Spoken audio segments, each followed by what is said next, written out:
Jared Polin, FroKnowsPhoto.com, and I had an idea for a new series, a series that I don't know what I'm going to call yet because I'm not really sure what it is, but this is the concept. Now, if you're watching on YouTube, you're just seeing a blank screen, and that's part of what the concept is, and if you're listening as an audio podcast, well, you get it. You're just going to have to listen to get the gist of what this is all about. But I was sitting here thinking, wouldn't it be great to paint a picture in people's minds about one of the photographs that I've taken, giving you all the details about what's in the actual image so that you can visualize what the image may look like inside of your mind, what the situation might have been like based off of the settings that I was shooting. Was I at a high ISO, a low ISO? So I'm going to paint the entire picture for you, and at the very end of the whatever this is called, I'm going to show you the picture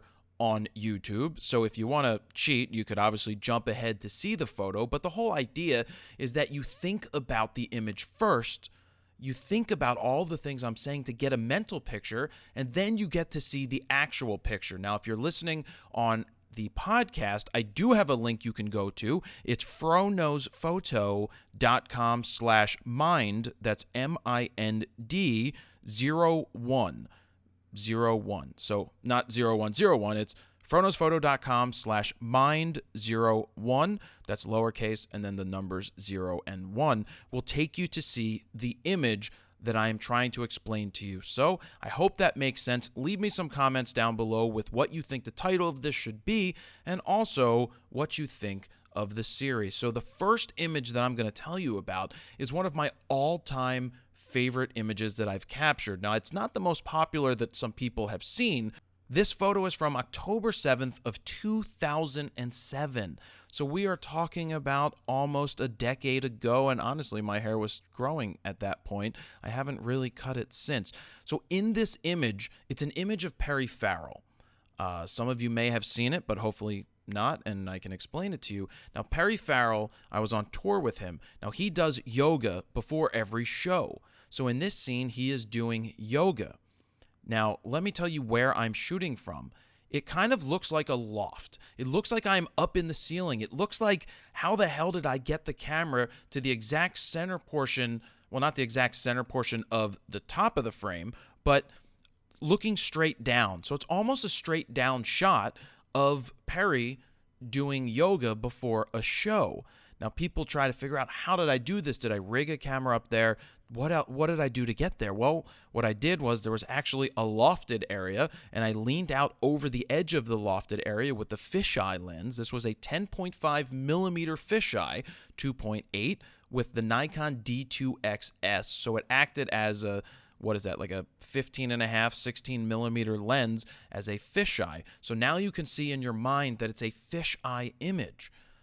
You know, I don't do a lot of fisheye photos, but that's what it is. So I'm directly in the middle. It almost looks like I'm shooting straight down. Perry is on the right-hand side of the image in the exact middle of the frame. So with fisheyes, it's very good to be symmetrical. You want it even top to bottom, left to right, for the most part, at least in my opinion, when you shoot a fisheye. So Perry is laying on top of a yoga mat, and on top of the yoga mat, there is like a blue or a white towel that he's there on. He's got his hands behind his head. He doesn't have a shirt on. He's got, looks like, white socks and black pants. And the floor is very similar to what you see at the Fro Factory. It's like an old gym school looking floor, old wood, like a basketball floor that you would find in an old gymnasium. You have a little bit of bowing going on in the image from the fisheye, but what I love are the details in this image. So I'm going to tell you how it was shot. 1/15 of a second, super slow at f2.8, ISO 1250. That's 1,250 at 10.5 millimeters with the Nikon D2XS. Now, 1250 was almost maxing out the ISO of that camera. Now, this is a color image. It's not a black and white one, so visualize the color part of it. I shot at 1/15 of a second handheld because, well, I didn't have a lot of light in this backstage area where we were shooting. So that's painting the picture for you a little bit. In this image, right in the direct middle near the bottom portion of it, you have a sofa. Laid out on the sofa, you have what Perry is going to wear for the show tonight. He's got his white shoes. You have whatever those sequin pants are. You've got his shirt. You have a belt. You have a bunch of other things. Now, directly to the left of that, you have a clothes rack with what looks to be about 10 or 15 different outfits to choose from. So that's pretty cool as well. I'm actually zooming in on the image. It's going to make it a little easier to do. There's a cup of coffee to the right on a coffee table, and then against the far wall on the right, you have a sofa. Then you have a guitar case, which I believe is Nick Perry's, and then like a cow bag or something. I know that's not really giving you the best details in the world, but I'm trying to set the frame for you in your mind. Moving around the top of the image, there's not much going on at the top, but you have a double door that takes you out towards the stage. It looks like you've got some light switches that don't have what are those things called? Plates on them.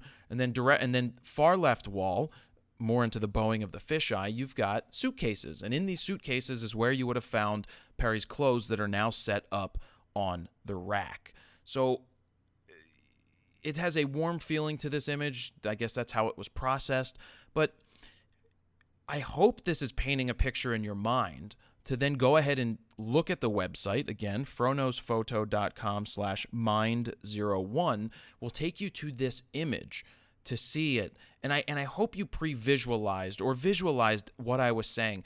And if you're watching on YouTube, you're going to see the image come up when I'm done talking. I think that's how it's going to work. And the whole point of this is to get you to think about the situations so that you can see them in your mind, so that when you build a strong picture, like close your eyes when I'm talking about this stuff too, except if you're driving in your car.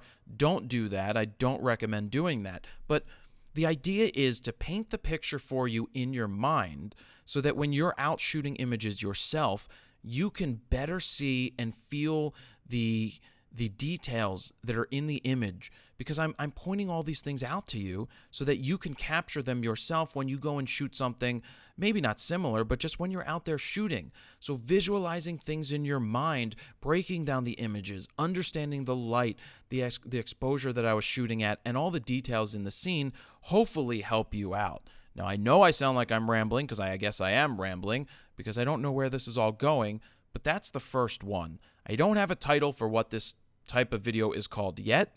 I don't know if it's visualization, photography, or whatever.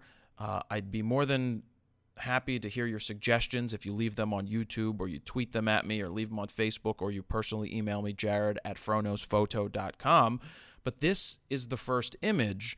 Again, you can get it at FroKnowsPhoto.com/mind01. And now, if you're on YouTube, you're going to see the photo for 20 seconds.